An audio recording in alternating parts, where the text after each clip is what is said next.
এই সময় বাজারে খুব সুন্দর ওল কিনতে পাওয়া যাচ্ছে। তো আজকে আমি আপনাদেরকে ওল চিংড়ি করে দেখাবো। দেখুন, ওলগুলোকে ছোট ছোট করে কেটে নিয়েছি, আলু কেটে নিয়েছি, একটু বড় করে কেটেছি।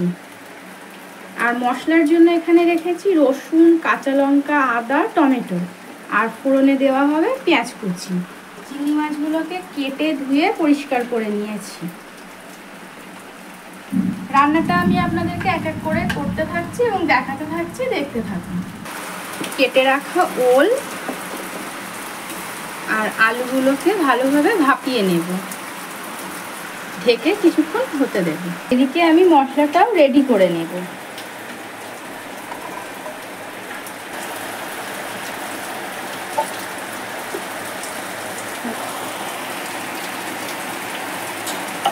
ঢাকাটা খুলে দেখে নিই কতদূর হলো।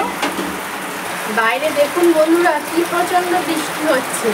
এই বৃষ্টিতে ওল চিংড়ি আর গরম গরম ভাত দারুণ জমে যাবে। কিন্তু ওলটা মোটামুটি কিন্তু সিদ্ধ হয়ে এসছে। আমি পুরোপুরি সিদ্ধ করবো না, নাহলে ঘেটে যাবে। এই যে দেখুন,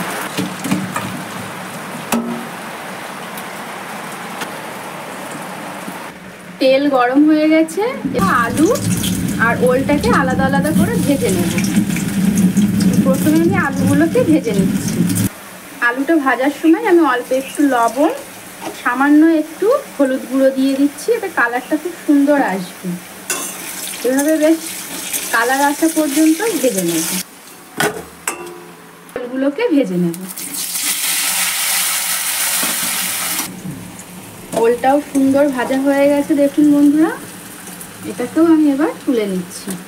দিন আমি আপনাদেরকে চিংড়ি মাছ দেখিয়েছিলাম, বলেছিলাম যে ওল চিংড়ি করে দেখাবো।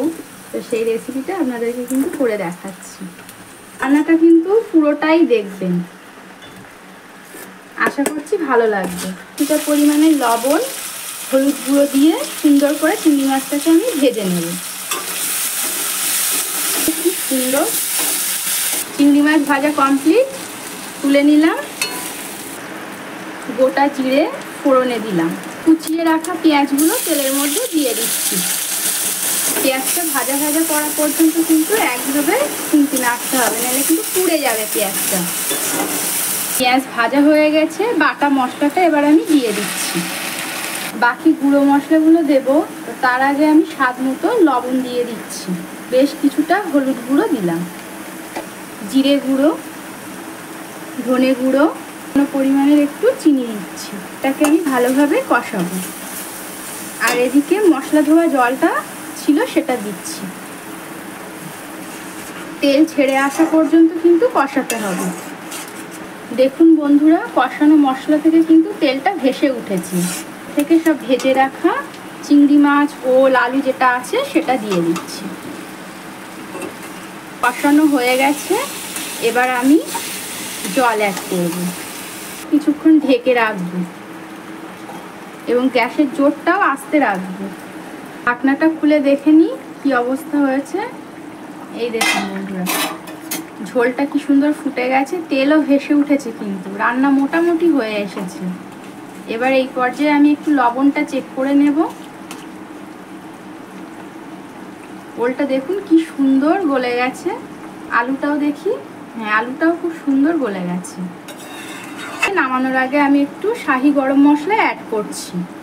আর রান্না ভালো লাগলে লাইক করে শেয়ার করে আমাদের চ্যানেলের পাশে থাকবেন। গরম গরম ভাতের সঙ্গে খাওয়ার জন্য আমাদের ওল চিংড়িটা একদম রেডি হয়ে গেছে। এটা ঠান্ডা হয়ে গেলে আরও বসে যাবে, তাই আমি এই পর্যায়েই নামিয়ে নিচ্ছি।